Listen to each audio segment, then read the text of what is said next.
দেখেছি নিম্ন আদালতের যে রায় উচ্চ আদালতে গেলে সেটা যদি সাজা থাকে সেই সাজা কমিয়ে দেওয়া হয়। আমরা দেখলাম উচ্চ আদালতে আমরা যখন আপিল করলাম হাইকোর্টের বিচারপতি সাহেব বেগম খালেদা জিয়ার মামলার সাজা দ্বিগুণ করে দিলেন, 5 বছর থেকে 10 বছর করলেন। এবং এইটা করার কারণে পুরস্কার হিসাবে 4 দিনের মাথায় তাকে অ্যাপিলেট বিভাগের বিচারপতি নিয়োগ করা হলো। এই বিচার ব্যবস্থার মধ্যে লুৎফুজ্জামান বাবর, আব্দুল সালাম পিন্টু, জাকির খান এদের কি আশা আছে, কি প্রাপ্যতা আছে, কি করা উচিত তাদের ব্যাপারে? যারা তারেক রহমানের পক্ষে তাকে বেকসুর খালাস দিয়ে যে বিচারক রায় দিয়েছিলেন সেই বিচারককে তার গোটা পরিবার সহ দেশ ছাড়া করা হয়েছে, আজ পর্যন্ত দেশে ফিরে আসার পরিবেশ তিনি তৈরি করতে পারেননি। আবার তারেক রহমানকে যারা সাজা দিয়েছেন সেই সমস্ত বিচারকদেরকে বিভিন্ন জায়গায় প্রাইজ পোস্টিং দেওয়া হয়েছে, পুরস্কার দেওয়া হয়েছে।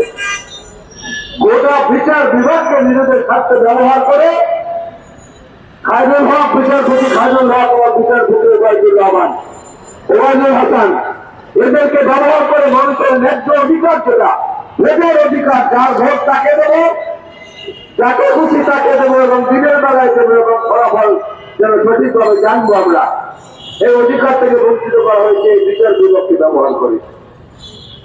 এটা এই সরকারের প্রধানরাও স্বীকার করছেন, এই সরকারের উপদেষ্টারাও স্বীকার করছেন। গতকালকে একজন উপদেষ্টা মৃত্যুবরণ করেছেন, অত্যন্ত আইনের দিক থেকে একজন বিজ্ঞ মানুষ, যারা মাথা নারী সাহেব।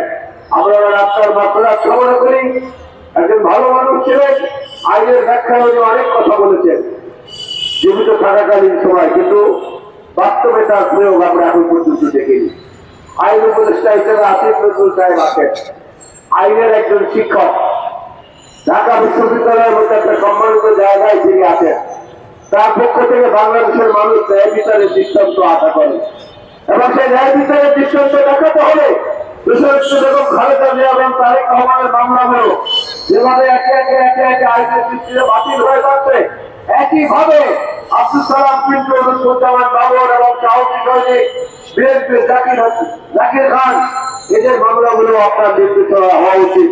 আপনার নিকট সুনির্দিষ্ট ভাবে আমরা এই দাবি করছি। আপনি যারা আসিফ নজরুল নিজেকে যত ছোট কিংবা যত বড় মনে করেন, আপনার কাছে আমাদের প্রত্যাশা অনেক বেশি, অন্যদের মতো নয়।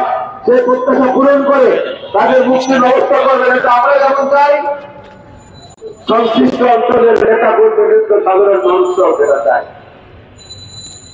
আজকের দিনে সংস্কার বা অন্য কোনো অজুহাত দেখিয়ে দিনের পর দিন মানুষকে অধিকার বঞ্চিত রাখার কোন যুক্তি আপনারা খুঁজে বের করতে পারবেন না।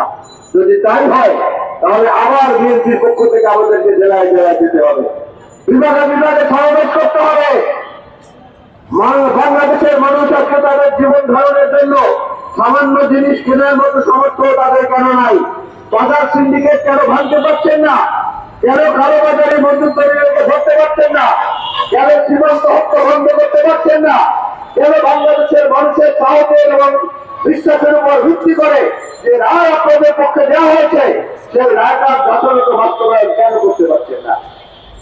কোথায় সমস্যা?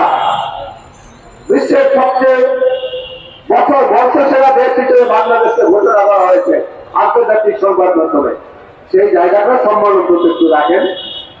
সেই জায়গাটা সম্মান রাখার জন্য প্রথমেই দরকার আইন শৃঙ্খলা পরিস্থিতি ঠিক করা, এবং আইন শৃঙ্খলা পরিস্থিতি ঠিক করতে গিয়ে আইন শৃঙ্খলা বাহিনীর যেখানে যেখানে ঘাটতি মেরে থাকা অতীত সরকারের যারা এখনো আছে তাদেরকে অবিলম্বে সেখান থেকে সরিয়ে দেন, তাদেরকে গ্রেফতার করেন। আমরা নাম ধরে ধরে এখানে আমি এই মুহূর্তে অন্তত 10টা নাম বলতে পারবো যারা আওয়ামী লীগের আমলে পুলিশে থেকে, ডিবিতে থেকে, র্যাবে থেকে, এসপিতে থেকে মানুষের উপর অত্যাচার করেছেন। এমন লোকেরা এখনো অত্যন্ত আদরের সঙ্গে যত্নের সঙ্গে বিভিন্ন জায়গায় চাকরিতে রয়েছে। তাদের ছাড়ানোর ব্যবস্থা করেন। যদি না করেন তাহলে আমাদের মিছিলের সারি কিন্তু দীর্ঘ হবে। এই দীর্ঘ সারি কোথায় পৌঁছবে আমরা বলতে পারি না। কারণ এই দেশের মানুষ, এই দেশের তরুণ যুবকরা তারা কিন্তু দেখিয়েছে বেশি দিন আগের কথা নয়। তারা রাস্তায়, রাজপথে, গণভবনের সামনে, বঙ্গভবনের সামনে বিভিন্ন জায়গায় গিয়ে তারা প্রমাণ করেছেন যারা মরতে জানে তাদেরকে মারা যায় না। তারা মরতে শিখেছিল বলেই তাদেরকে মারা যায় নাই। বাংলাদেশের মানুষকে মারা যায় নাই। পৃথিবীর ইতিহাসে কোথাও পাবেন না কোনো একটি বড় রাজনৈতিক দল দীর্ঘ